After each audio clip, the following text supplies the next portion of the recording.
Hi, everybody. Girls, welcome back to our next book reading of Book 2 for Kaya. This book is called Kaya's Escape. And I'm back here with Kaya and Steps High, and they're ready for their next adventure. So I thought I'd first read the back of the book, just to kind of give you an idea of what it's about, and then we'll start. Okay, it says, Kaya awakens to the fierce barking of the village dogs. Enemy raiders are in her camp. As Kaya and her blind sister, Speaking Rain, make their way towards the safety of the woods, Kaya hears whinnies of panic. Where is Steps High? Are the raiders trying to steal Kaya's horse? Kaya hesitates just at the moment the raiders leap onto stolen horses and start a stampede straight through camp. The raiders thunder right toward Kaya and Speaking Rain and sweep up both girls onto their horses. Kaya and Speaking Rain are captives. How will they ever get back home? Okay, and we will start the next book, Book 2, and find out. Kaya's Escape, Book 2, a survival story.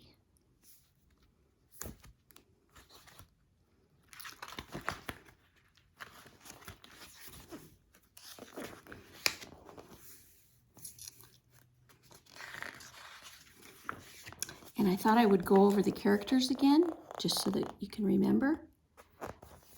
Here's Tota. That's Kaya's father. He's an expert horseman and a wise village leader. Here's Itza, Kaya's mother, who is a good provider for her family and her village. Here is Kaya, an adventurous girl with a generous spirit. Here is Brown Deer, Kaya's sister, who is old enough to court. And here is Wing Feather and Sparrow, Kaya's mischievous twin brothers. Here's Kutza, Kaya's grandmother on her mother's side, Kutza. Here is Speaking Rain, a blind girl who lives with Kaya's family and is a sister to her. There's Steps High, Kaya's beloved horse. And here's Two Hawks, a ragged and angry captive who becomes Kaya's friend. And these are the characters in our book today. Okay, chapter 1 is called Taken Captive. Kaya dug her fist into the sides of her waist and stretched. Her back was sore from bending over to pick huckleberries. Since first light, she and the other girls had moved along the hillside, plucking ripe berries from the bushes and dropping them into the baskets that they wore at their waists. Now the sun was high overhead. It was time to sort and dry the berries they'd picked in the cooler hours. Kaya thought dried berries were good, but ripe ones were a feast. When she thought no one was looking, she'd sneak a handful for herself. Look, Magpie stealing berries, little Fawn cried. If she eats too many now, she won't have enough when winter comes. She gave Kaya a teasing grin. Kaya winced. Not a single day went by without someone calling her by her awful nickname Magpie. Earlier in the summer, while visiting her father's family in Wallowa, she'd gone off to race her horse when she was supposed to be taking care of her little brothers. Whipwoman had told Kaya she was no more responsible than a thieving magpie. And when all the children were switched for Kaya's disobedience, they began calling her Magpie. Each time Kaya heard that nickname, it stung like the whipwoman's switch. It was now late summer, and Kaya was back in Salmon River country, where her family had joined her mother's band of Nimapoo. They had traveled upstream and set up camp to pick berries in the higher country. Her father and many of the other men had gone even farther into the mountains to scout the deer and the elk trails. It was time for the hunt. Soon the men would bring back as much game as they could so that everyone would have plenty of meat for the winter.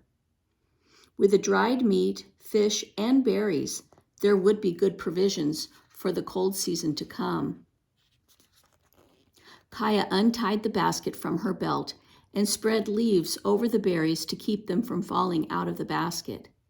She set her basket for those her mother and her big sister Brown Deer had filled.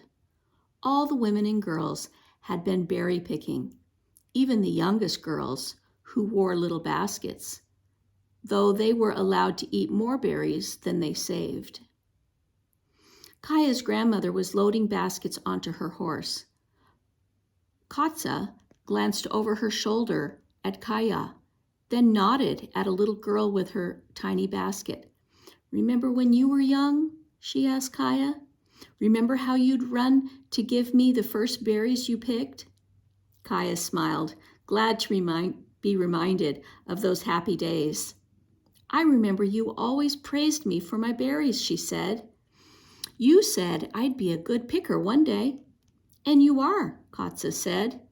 She hung the last bags onto her saddle, then patted her horse, leading it. She began to walk with the others down to the teepee, set in the meadow near the stream. Kaya walked alongside Katsa, matching her strides to her grandmother's long ones. Heat rose from the stony path and shimmered around her legs. "The sun's hot, isn't it?" she said. "Ah, hey," Katsa agreed.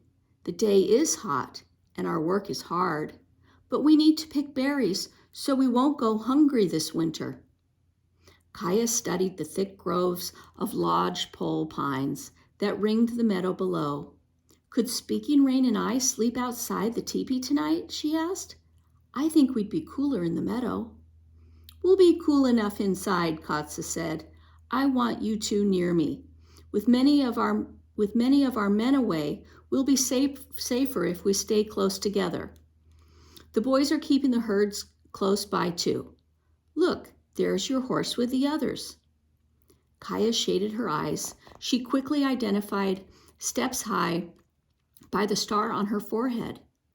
Kaya's horse was grazing at the edge of the herd, and some mares and their foals. Perhaps Steps High sensed Kaya's approach, for she lifted her head and whinnied. Katsa halted her horse.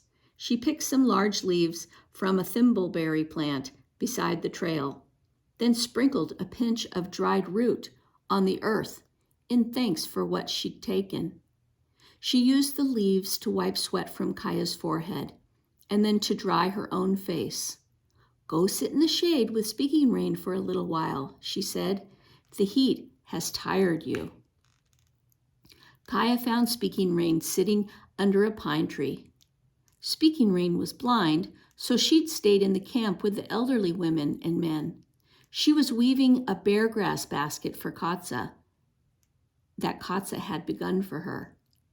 "I brought you some huckleberries, little sister," Kaya said. She placed a handful of berries into Speaking Rain's outstretched hands. Since Speaking Rain's parents had died, she'd lived with Kaya's family and been a sister to her. Kaya sat beside Speaking Rain in the shade of the pine tree. "Our dogs chased 2 black bears out of the berry bushes this morning," Kaya said. "Everyone wants these berries," Speaking Rain said. She ate hers one by one, making them last as long as possible. As she munched, she tipped her head toward Kaya. "Why do you sound so sad?" Kaya knew she couldn't hide anything from Speaking Rain. Maybe because Speaking Rain couldn't see her, she heard everything sharply. "Little Fawn caught me sneaking huckleberries," Kaya admitted with a sigh. "She called me Magpie again." "I hope that nickname will fade soon," Speaking Rain said. Again she cocked her head, listening. "Isn't that your horse whinnying to you? Go Nicknames don't mean a thing to a horse. Gratefully, Kaya squeezed Speaking Rain's hand, and Speaking Rain always understood her. As Kaya walked toward the herd, she whistled her horse to her side. Steps High rubbed her head against Kaya's shoulder. Her horse's muzzle was as soft as the finest buckskin. "Hello, beautiful one," Kaya whispered against the horse's sleek neck. It always comforted Kaya to stroke her horse. As Steps High nuzzled her, Kaya glanced back at the clearing where the women spread the berries on tool mats to dry in the sun. She saw her two little brothers bouncing on a crooked cedar tree, pretending to ride a horse.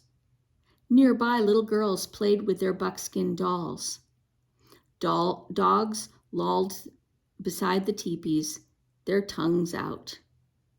In the wide meadow, boys rode herds on the horses. Thin clouds drifted toward the Bitterroot Mountains in the east. "Stay close to be safe," Katsa had reminded her. Katsa was wise in these things, and Kaya had heard that warning all her life. But right now, this quiet valley seemed the safest place she could imagine. "Listen," Katsa said in a low voice. "The dogs are growling. Wake up." So I guess this is later. Kaya tried to waken in the deep of the night. She heard Katsa's sharp command, but sleep was like a hand pushing her down. Nearby, some dogs growled. They began to bark fiercely. Kaya sat up and rubbed her eyes. What was wrong? Her mother peeked out the door of the dark teepee. They ducked back inside. "Strangers in our camp," Itza said. "Get dressed, quick. Enemies. Enemies. Enemies in their camp." The warning was a jolt of lightning. Swiftly, Kaya was on her feet. Her heart pounding, she struggled into her dress. Katsa, Brown Deer, and Speaking Rain were doing the same. They all tugged on their moccasins and crept out of the teepee. Katsa pushed Speaking Rain and the twin boys ahead of her. Brown Deer picked up one of the little boys. Itza picked up the other one. "Follow me," Itza whispered. "Kaya, take Speaking Rain to the woods. We'll hide there." Crouching, Itza ran for the trees, Brown Deer and Katsa right on her heels. The moon was rising above the trees bordering the clearing. Kaya could see women, children, and old people hurrying from the teepees for safety in the woods. Some men ran toward the edge of the camp where the dark figures ducked between the horses, tethered there. Raiders, enemy raiders. They'd slipped into camp hoping to make off with the best horses. But the dogs had given them away. Kaya's mouth was dry with alarm. She clasped Speaking Rain's hand tightly, but instead of following Itza into the woods, as she'd been told, she went in the direction of the herd. Where was Steps High? Would raiders try to steal her horse? Kaya saw the woman named Swan Circling headed toward the horses too. A raider was about to cut the rawhide line that tethered her fine horse. Swan Circling had as much courage as any warrior. She stabbed at the raider with her digging stick, and she knocked him away from her horse, which reared and whinnied in panic.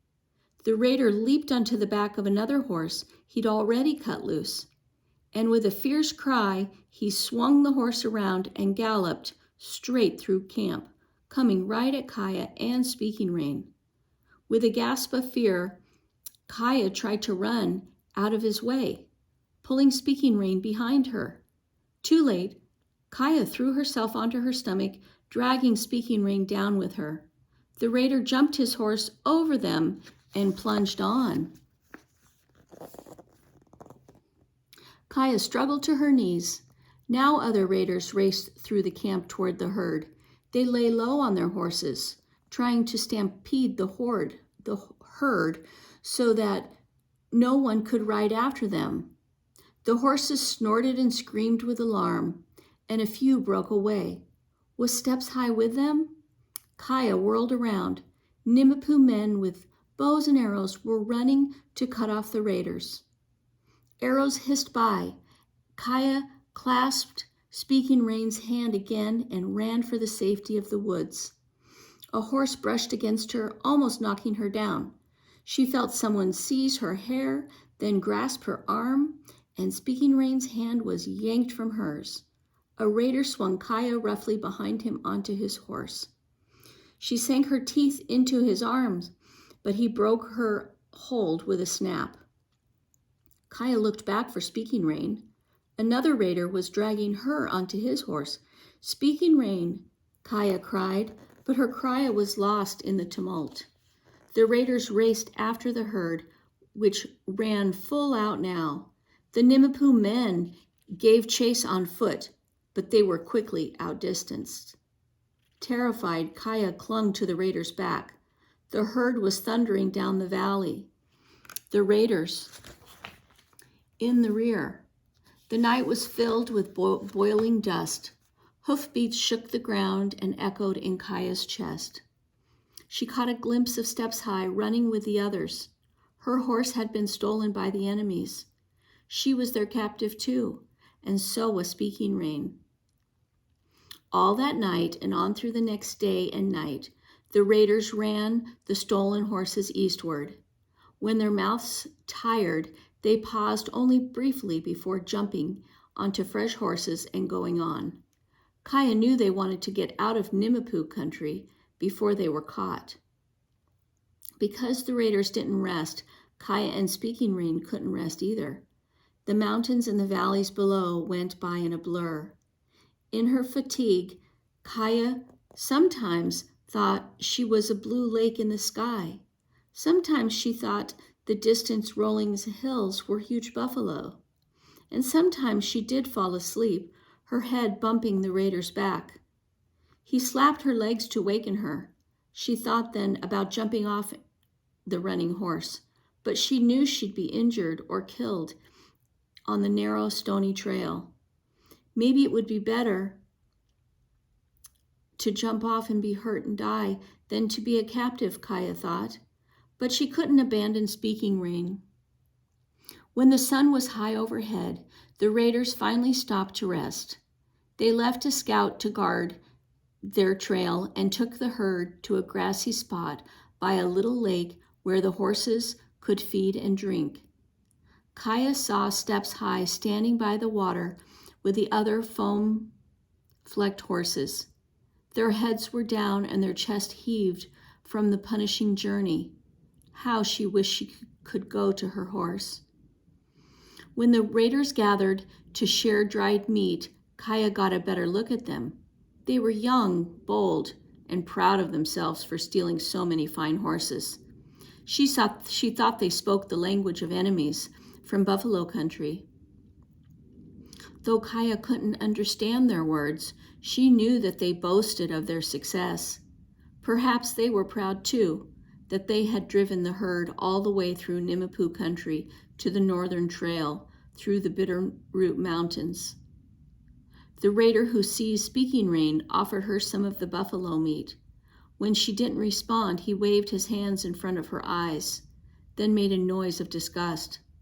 Kaya knew he was angry that the girl he'd captured for a slave was blind. He pushed her down beside Kaya and stalked back to the circle of men. Kaya held her close. Speaking Rain leaned against Kaya's shoulders. "Where are we?" she whispered. "Somewhere on the trail to buffalo country," Kaya whispered back. She put some of the food she'd been given into Speaking Rain's hand. "What will happen to us?" Speaking Rain's voice quavered. Though Kaya trembled with fatigue, she kept her voice steady. "Don't you remember what happened when enemies from the south stole some of our horses? Our father and the other warriors got ready for a raid. As the drummers beat the drums, all the women sang songs to send off our warriors with courage. Our warriors followed the enemies over the mountains and brought back all of our horses. Our warriors will make a raid on these men too. They'll take you and me back home with them, and they'll take back all of our horses as well." "Are you sure?" Speaking Rain murmured. "Ahe," Kaya whispered, "I'm sure." But in her heart, Kaya was far from certain. Already they'd traveled a long way over the mountains. Tota and the other men might not have returned to the berry-picking camp yet. When they did, the raiders might have already left the mountains and hidden themselves securely in the country to the east. What would happen to Kaya and Speaking Rain and Steps High then? Kaya squeezed Speaking Rain's hand. "We have to be strong, little sister." "Ahe," Speaking Rain agreed. "We'll be strong." One of the raiders motioned for the girls to lie down. He tied Kaya's legs to Speaking Rain's with a length of rawhide so that they couldn't run away. Lying huddled together, they softly prayed to Hunyawat, asking for strength. Kaya was exhausted, but her head buzzed with fears.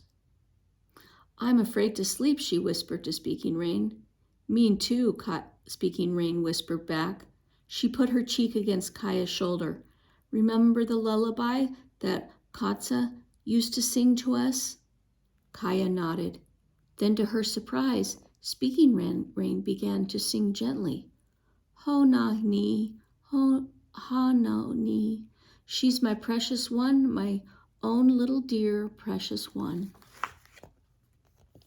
Kaya glanced at the raiders. Could they be angry at Speaking Rain's song? The men were lying down to rest. One glanced at Speaking Rain and shrugged as if he had nothing to fear from a lullaby. Lulled by Speaking Rain's gentle voice, Kaya slept. Okay, and we're going to stop right there. And on the next video, we will pick up on Chapter 2 called Slaves of the Enemy.